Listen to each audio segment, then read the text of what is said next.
তো ফ্রেন্ডস, তোমরা সবাই ভালো আছো তো? যা গরম পড়েছে, ভীষণ গরম। তো গরমে ভাবলাম একটু কাঁচা আমের টক করি। তো কাঁচা আমটা কেটে নিয়েছি ঝিরি ঝিরি করে, আর এদিকে টমেটো দিয়েছি। এটা দিয়ে টক করব। ঠিক আছে, তাহলে চলো ঝটপট করে বানিয়ে নিই। তো কড়াতে তেল দিয়ে দিয়েছি, তেলটা গরম হয়ে গেছে, তেজপাতাও দিয়ে দিয়েছি। এখন একটু পান মুসুরি দিয়ে দিয়েছি। ব্যাস হয়েছে। এখন আমি টকটাকে দিয়ে দেবো, আম আর সাথে টমেটো। ওর মধ্যে খেজুর কাজু কিশমিশ দিলেও ভালো লাগে, বাট আমি দেবো না, কেন কি পাতলা টক করবো তো, ভাতের সাথে মেখে খাওয়ার জন্য, বা এমনিও খেতে ভালো লাগে। মোটা করে বানালে তখন ধরো দিতে পারা যেত, কিন্তু মোটা তো বানাবো না, পাতলাটাই সবাই পছন্দ করে, তাই এরকম করেই বানাবো।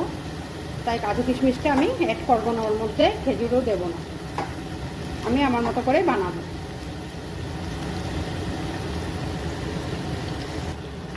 তো এখন আমি এটাকে কঞ্চি দিয়ে ভালো করে নেড়ে দেব।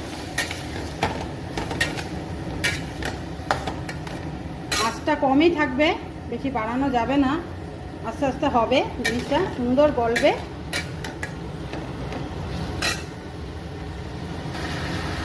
তো আমি এখন নুন দিয়ে দেব। বেশি নুন দেব না, অল্প করে দেব, লাগলে আমি আবার দেব টেস্ট করে। আর এখন আমি একটু সামান্য পরিমাণে, হলুদটা বেশি দেব না, হলুদ অল্প দিয়ে দেব, বাস, আর কিচ্ছু দেব না। পাতলা টক করবো, সিম্পলভাবেই করব।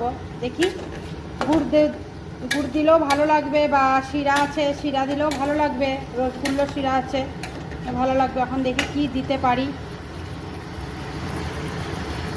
এখন আমি এটাকে ঢেকে দেব। তো দেখো, আমি এখন ঢাকনাটা উঠিয়ে দিয়েছি, উঠিয়ে এখন নাড়াচাড়া করছি। পুরো কি সুন্দর গলে গেছে, টমেটোটাও গলে গেছে, আমটাও গলে গেছে, আর আঁচটা একদম কমিয়ে দিয়েছি, সুন্দর হয়ে গেছে। আর একটু হবে। তো এখানে আমি গুড় নিয়ে নিয়েছি, গুড় দিয়ে বানাবো। মা বলছে গুড় দাও, শিরা না, গুড়টা দিতে বলছে, তো তাই আমি গুড় নিয়ে নিয়েছি। এই গুড়টা দিয়ে বানাবো, আর দেবো না গুড়।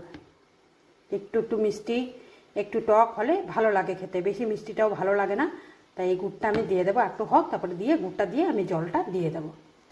তো এখন আমি গুড়টা